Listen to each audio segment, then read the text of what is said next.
বর্তমানে বাংলাদেশে একটি রোগের কারণে মেয়েদের সন্তান হয় না এবং সেই রোগটি হচ্ছে পলিসিস্টিক ওভারিয়ান সিনড্রোম, যেটাকে পিসিওএস বা পিসিওডি বলা হয়। এই রোগের কারণে ম্যাক্সিমাম নারীদের বিভিন্ন ডাক্তার দেখায়, বিভিন্ন কবিরাজ দেখায়, বিভিন্ন ঔষধ খায়, নিয়মকানুন মানে, কিন্তু আলটিমেটলি তার গর্ভে সন্তান হয় না। তবে এই পলিসিস্টিক ওভারিয়ান সিনড্রোম থাকলে কি আপনি সন্তান গর্ভে ধারণ করতে পারবেন? হ্যাঁ, অবশ্যই ধারণ করতে পারবেন। কয়েকটি নিয়ম মানতে হবে। সেই নিয়মগুলো জানার আগে পলিসিস্টিক ওভারিয়ান সিনড্রোমটা কি সেটা সম্পর্কে আপনার বেসিক ধারণা রাখতে হবে। পলিসিস্টিক ওভারিয়ান সিনড্রোম হচ্ছে মেয়েদের যে ডিম্বাশয় আছে, ডিম্বাশয়ে ক্ষুদ্র ক্ষুদ্র পানি ভর্তি সিস্ট জন্ম হয়। এই সিস্টগুলো মেয়েদের ডিম্বাশয়ের আবরণ যেটা রয়েছে, এই আবরণটাকে শক্ত করে ফেলে, যার পরিপ্রেক্ষিতে মেয়েদের ডিম্বাশয় ফেটে ডিম ফুটার যে একটা সক্রিয়তা সেটা কিন্তু নষ্ট করে দেয়। এবং এই প্রবলেমটা কেন হয় মেয়েদের সেটা জানা অত্যন্ত জরুরি। প্রধান হচ্ছে ইনসুলিন রেজিস্ট্যান্স হয়। ইনসুলিন রেজিস্ট্যান্স যখন হয় তখন মেয়েদের ডিম্বাশয়ে বেশি বেশি উত্তেজিত করতে থাকে। যখন বেশি বেশি উত্তেজিত করে তখন মেয়েদের ডিম্বাশয়ে কিন্তু এই ধরনের সিস্ট জন্ম হয় এবং ওই সময় মেয়েদের বডিতে পুরুষ হরমোন, যেটাকে অ্যান্ড্রোজেন বলা হয়, সেটা বেশি বেশি বাড়তে থাকে। আর পুরুষ হরমোন যখন বাড়বে তখন মেয়েদের কিছু শারীরিক পরিবর্তন দেখা দেয়। তার মধ্যে সবথেকে ইম্পর্টেন্ট হচ্ছে মেয়েদের মুখে ছেলেদের মতো অস্বাভাবিক লোম গজাতে থাকবে। এবং সবথেকে ইম্পর্টেন্ট হচ্ছে যখন ইনসুলিন রেজিস্ট্যান্স হয় মেয়েদের, ইনসুলিন রেজিস্ট্যান্স হলে প্রাথমিক যে লক্ষণগুলো প্রকাশ পায় তার মধ্যে এক নম্বর হচ্ছে মেয়েদের বগল, ঘাড়, এই পার্টগুলো বেশি কালো হতে থাকে এবং মেয়েদের হঠাৎ করে অনেক বেশি ওজন বাড়তে থাকবে।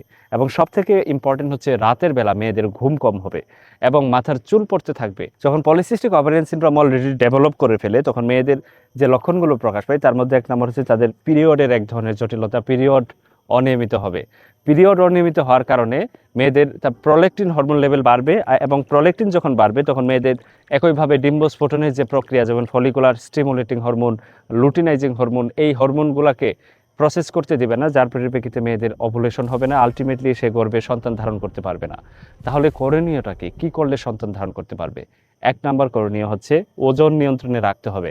ইনসুলিন রেজিস্ট্যান্স থেকে বাঁচতে চাইলে অবশ্যই ওজন নিয়ন্ত্রণ করা জরুরি। ওজন নিয়ন্ত্রণ করতে চাইলে আসলে কি করবেন? এক নাম্বার হচ্ছে আপনার খাদ্য তালিকা থেকে কার্বোহাইড্রেট কমিয়ে ফেলতে হবে। কার্বোহাইড্রেট কি? ভাত, আটা, ময়দার জিনিস এবং বাজার থেকে প্রসেস যে খাবারগুলো খাই আমরা, বিশেষ করে কেক অথবা বিস্কিট অথবা যে কোনো ধরনের প্রসেস করা খাবার, এই খাবারগুলোতে প্রচুর পরিমাণে চর্বি থাকে। এই চর্বিগুলো এবং আর্টিফিশিয়াল চিনি থাকে, এগুলো ইনসুলিন রেজিস্ট্যান্স করতে আমাদেরকে খুব বেশি হেল্প করে।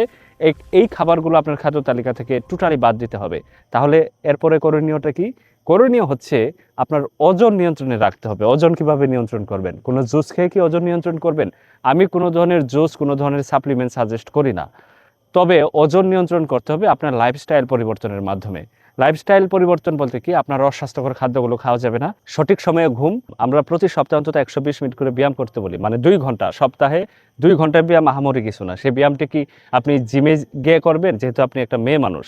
না, আমরা জিমে গিয়ে কোনো ব্যায়াম করতে বলি না। আপনি বাসাতে ব্যায়াম করতে পারবেন। বাসাতে আপনি চাইলে দড়ি লাফ খেলতে পারেন। যারা ছোটবেলা খেলেছেন, এটাকে স্কিপিং বলা হয় ইংরেজিতে। এটা সরাসরি পেটের উপর প্রেশার পড়ে, পেটে, এটা শুধু পেটে না, সারা বডিতে এক ধরনের প্রেশার পড়ে, যার পরিপ্রেক্ষিতে আপনার ওজন কমতে সাহায্য করবে। কারণ এই স্কিপিং করলে আপনার ক্যালোরি খুব দ্রুত বার্ন হতে থাকবে এবং আলটিমেটলি আপনার ওজন কমতে থাকবে। এখন কথা হচ্ছে আপনি ব্যায়ামও করছেন কিন্তু আপনি খাবারও খাচ্ছেন বেশি বেশি, বিশেষ করে কেক, রুটি, ভাত, এই জাতীয় বাইরের খাবারগুলো।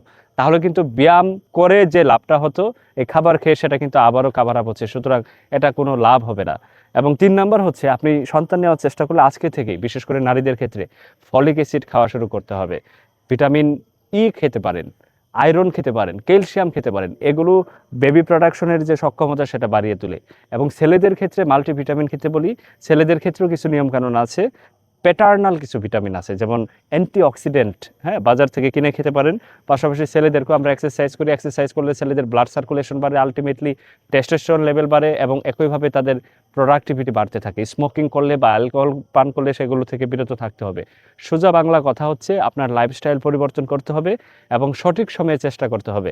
ফার্টাইল উইন্ডো নামক একটা কথা আছে, সেটা হচ্ছে মেয়েদের একটা নির্ধারিত টাইমে মেয়েদের ডিম্বাশয় ফেটে ডিম আসার যে একটা সক্ষমতা সেটা তৈরি হয়। এই টাইমটাতে বলা হয় মেয়েদের পিরিয়ডের 10 থেকে 18 নাম্বার দিন, এর মাঝখানে সাধারণত মেয়েদের ওভুলেশন হয়ে থাকে।